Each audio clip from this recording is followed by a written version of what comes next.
Hello students, welcome back again. SCV solution chapter 5 exercises question 31 Newton's laws of motion. Figure 5E14 में दिए गए situation को consider कीजिए। दोनों ही पुलीज और स्ट्रिंग लाइट हैं तथा सारे सरफेसेस फ्रिक्शनलेस हैं। तो A मास m का एक्सप्रेशन पता कीजिए। B स्ट्रिंग में टेंशन पता कीजिए। C फिगर में क्लैंप द्वारा पुली A पर लगाए गए फोर्स को कैलकुलेट कीजिए। आंसर, फिगर में दिए गए अरेंजमेंट से यह स्पष्ट है कि ब्लॉक M जितना मूव करता है उसका आधा ही पुली B या ब्लॉक 2M मूव करता है। इसलिए ब्लॉक 2M या पुली B का एक्सेलरेशन ब्लॉक M के एक्सेलरेशन का आधा ही होगा। तो मान लेते हैं कि ब्लॉक M का एक्सेलरेशन A है, तो ब्लॉक 2M या पुली B का एक्सेलरेशन A/2 होगा। यह भी मान लेते हैं कि स्ट्रिंग में टेंशन T है, तो ब्लॉक M पर नेट फोर्स है mg माइनस टी, इसका एक्सेलरेशन A है, इसलिए mg minus T equal to ma, that is t equal to mg minus ma। इसे हम लोग एक्सप्रेशन A मान लेते हैं। अब ब्लॉक 2M के लिए इस पर 2t फोर्स लग रहा है। कैसे? चूँकि स्ट्रिंग में टेंशन T है और पुली B को दोनों तरफ से T से खींचा जा रहा है, इसलिए पुली पर 2t फोर्स लगेगा। यही फोर्स ब्लॉक 2M पर भी लगेगा। तो ब्लॉक 2M पर सिर्फ हॉरिजॉन्टल डायरेक्शन में फोर्स को अगर हम लोग देखें तो 2t फोर्स लगता है। इसका एक्सेलरेशन है A/2, इसलिए 2t equal to 2M into A/2 that is equal to ma। इसे हम लोग एक्सप्रेशन B मान लेते हैं। ब्लॉक 2M पर लगने वाले वर्टिकल फोर्सेस को हम लोग नहीं कंसीडर करते हैं, क्योंकि इसके वेट को सरफेस का नॉर्मल रिएक्शन बैलेंस कर देता है और वर्टिकल डायरेक्शन में नेट फोर्स 0 है।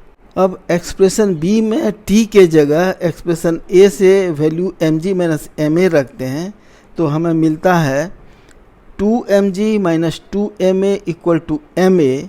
इसमें m कैंसिल आउट हो जाता है, तो हमें बचता है that is 2g minus 2a equal to a वाले टर्म को एक साथ ले आते हैं, तो हमें मिलता है 3a equal to 2g, that is a equal to 2g/3। तो हमारा पार्ट A का आंसर हुआ कि ब्लॉक M का एक्सेलरेशन है 2g/3। अब पार्ट B पर आते हैं। हमें स्ट्रिंग में टेंशन पता करना है।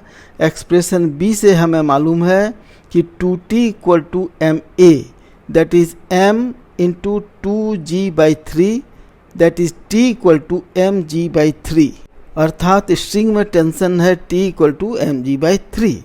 अब पार्ट C पर आते हैं। सबसे पहले हम लोग पुली A पर दोनों तरफ के स्ट्रिंग द्वारा लगाए गए फोर्स को कैलकुलेट करते हैं। जैसा कि यहाँ डायग्राम से स्पष्ट है कि पुली पर एक स्ट्रिंग का टेंशन हॉरिजॉन्टल लगता है T, दूसरा वर्टिकल टेंशन फोर्स लगता है T। चूँकि ये दोनों एट राइट एंगल्स एक्ट करते हैं पुली पर, इसलिए इसका रिजल्टेंट हमारा आएगा √t² plus t² equal to √2t² equal to √2t equal to √2mg/3। Strings द्वारा यह फोर्स पुली पर लगाया जा रहा है और पुली यह फोर्स क्लैंप पर लगाती है। एज पर third law of motion, clamp भी equal and opposite force √2mg/3 pulley A पर लगाएगी।